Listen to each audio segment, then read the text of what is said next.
ବହୁତ ସମୟର ପୁରୁଣା କଥାଟିଏ।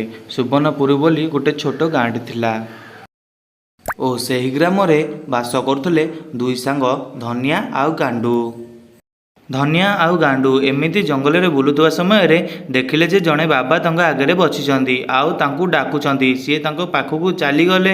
ସେଠାକୁ ଧନିଆ ଗାଣ୍ଡୁ ଗଲା ପରେ ବାବା କହିଲେ ଯେ ମୁଁ ଯାହା ଦେଖିବାକୁ ପାଉଛି ଧନିଆ ତୁ ଆଉ ମାସେ ଏଠି ବଞ୍ଚିବୁ ଆଉ ଗାଣ୍ଡୁ ତୁ ଏଇ ମାସେ ପରେ ରାଜା ହବୁ।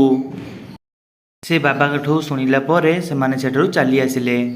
ଗାଣ୍ଡୁ ରାଜା ହେବ ବୋଲି ନିଜକୁ ଗର୍ବ କରି ଲୋକମାନଙ୍କୁ ହିଂସା କପଟ କରିଚାଲିଲା। ଆଉ ଧନିଆ ମରିବ ବୋଲି ଜାଣି ଲୋକମାନଙ୍କୁ ସାହାଯ୍ୟ କରି ଦାନ ଧର୍ମ କରିଚାଲିଲା। ଏମିତି ଚାଲି ଚାଲି ମାସେ ପୂରିଗଲା। ମାସକ ପରେ ଦୁଇ ଜଣ ବାବାଙ୍କ ପାଖକୁ ଯିବା ବାଟରେ ଗାଣ୍ଡୁ ଗୋଟେ ସୁନା କଏନ୍ଟେ ପାଇଲା ଆଉ ବାବାଙ୍କ ପାଖରେ ଯାଇ ପହଞ୍ଚି କହିଲା ଯେ ବାବା ମୁଁ କେତେବେଳେ ରାଜା ହେବି? ଆଉ ଧନିଆ ପ୍ରଶ୍ନ କଲା ଯେ ବାବା ମୁଁ ତ କାହିଁ ମଲି ନାହିଁ? ବାବା କହିଲେ ଯେ ଗାଣ୍ଡୁ ତୁ ରାଜା ହେବା ଗର୍ବରେ ଯେଉଁ ଅନ୍ୟାୟ କଲୁ ତାହାର ଫଳ ତୋ ହାତରେ ଅଛି, ସେ ସୁନା କଏନ୍। ଆଉ ଧନିଆ ତୁ ତୁ ପୁଣ୍ୟ କରି ଚାଲିଲୁ ସେଥିପାଇଁ ତୁ ମଲୁ ନାହିଁ। ସାଙ୍ଗମାନେ ଆପଣଙ୍କୁ ଯଦି ଭିଡ଼ିଓଟି ଭଲ ଲାଗିଥାଏ ତାହେଲେ ଭିଡ଼ିଓକୁ ଲାଇକ୍ ଚ୍ୟାନେଲକୁ ସବସ୍କ୍ରାଇବ୍ କରିଦିଅନ୍ତୁ ଏମିତି ନୂଆ ନୂଆ ଭିଡ଼ିଓ ଆଗକୁ ଦେଖିବା ପାଇଁ।